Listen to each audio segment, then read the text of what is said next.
Assalamualaikum warahmatullahi wabarakatuh. Jadi pada hari ini saya dan rekan-rekan satu kelompok saya akan mempresentasikan materi pada mata kuliah Manajemen Pajak, yaitu materi pertemuan 15 tentang strategi menghadapi pemeriksaan dan perencanaan pajak akhir tahun.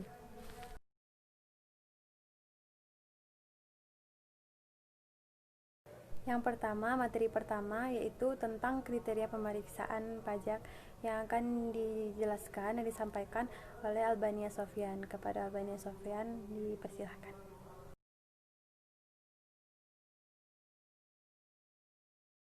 Assalamualaikum warahmatullahi wabarakatuh. Perkenalkan, nama saya Albania Sofyan.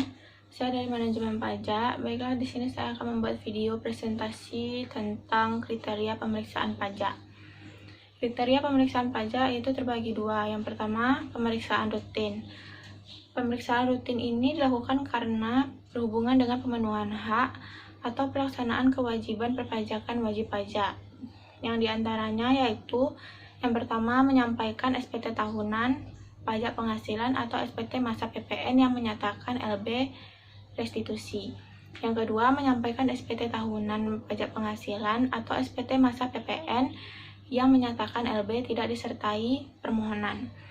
Yang ketiga yaitu menyampaikan SPT masa PPN LB kompensasi. Yang keempat, sudah mendapatkan pengembalian pendahuluan kelebihan pembayaran pajak. Yang kelima yaitu menyampaikan SPT rugi. Yang keenam, melakukan penggabungan, peleburan, atau akan meninggalkan Indonesia selamanya. Yang terakhir yaitu melakukan perubahan tahun buku atau pembukuan baru. Nah, selanjutnya yaitu yang kedua, pemeriksaan khusus. Pemeriksaan khusus ini dilakukan berdasarkan hasil analisis risiko yang menunjukkan adanya indikasi ketidakpastian pemenuhan kewajiban perpajakan. Yang pertama yaitu berdasarkan analisis risiko yang dibuat berdasarkan profil wajib pajak atau data internal lainnya serta data eksternal secara manual ataupun komputer. Yang kedua yaitu ruang lingkupnya dapat meliputi satu, beberapa, atau seluruh jenis pajak. Yang ketiga yaitu pemeriksaannya menggunakan pemeriksaan lapangan. Nah, baiklah, hanya itu yang dapat saya jelaskan. Selanjutnya akan dijelaskan oleh teman saya. Terima kasih.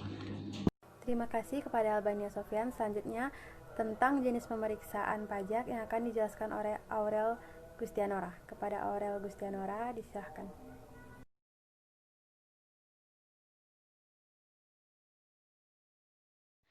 Baiklah, kali ini saya akan menjelaskan tentang jenis pemeriksaan pajak. Jenis pemeriksaan pajak ada dua. Yang pertama, pemeriksaan kantor, dan yang kedua, pemeriksaan lapangan. Pemeriksaan kantor adalah pemeriksaan yang dilakukan di kantor Direktorat Jenderal Pajak.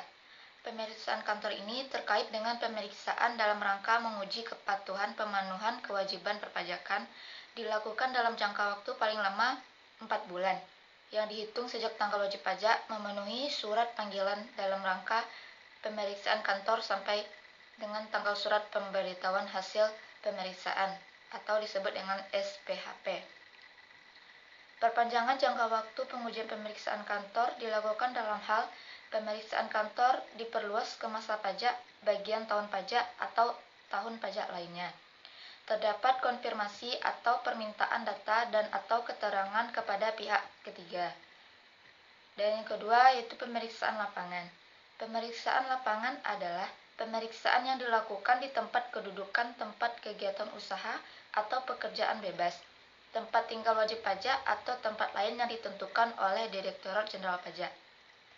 Pemeriksaan lapangan ini terkait dengan pemeriksaan dalam rangka menguji kepatuhan pemenuhan kewajiban perpajakan dilakukan dalam jangka waktu paling lama 6 bulan, yang dihitung sejak surat pemberitahuan pemeriksaan lapangan disampaikan kepada wajib pajak sampai dengan tanggal SPHP disampaikan kepada wajib pajak.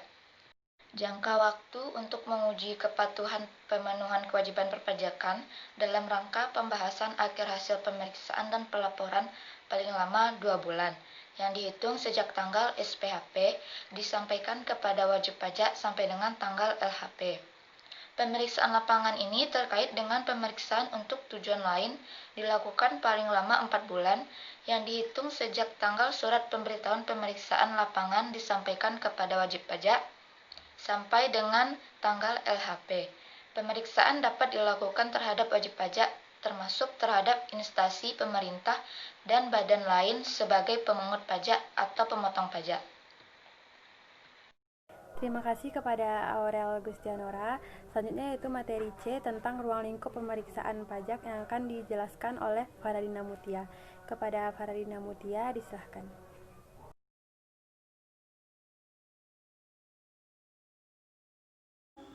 Assalamualaikum warahmatullahi wabarakatuh.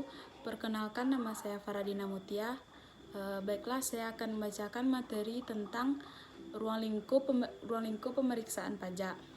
Di dalam ruang lingkup pemeriksaan pajak ini terbagi menjadi dua. Satu, berdasarkan jenis pajaknya. Berdasarkan jenis pajaknya ini terbagi juga menjadi tiga. Satu, adanya satu jenis pajak. Dua, beberapa jenis pajak, dan seluruh jenis pajak. Dan yang kedua, berdasarkan periode pencatatannya ini terbagi juga menjadi 4. Yang satu masa pajak, 2 beberapa masa pajak, 3 bagian tahun pajak, 4 tahun pajak. Terima kasih kepada Faradina Mutia. Selanjutnya materi poin D, yaitu strategi umum dalam menghadapi pemeriksaan pajak.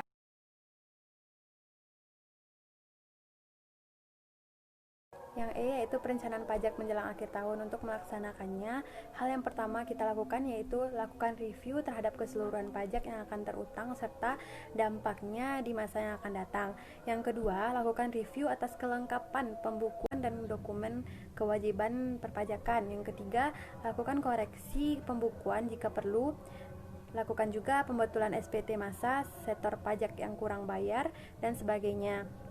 Yang keempat yaitu temukan peluang penghematan. Poin terakhir yaitu tentang perencanaan pajak akhir tahun yang akan dijelaskan oleh Fadila Ismuniza Putri. Kepada Fadila disilahkan.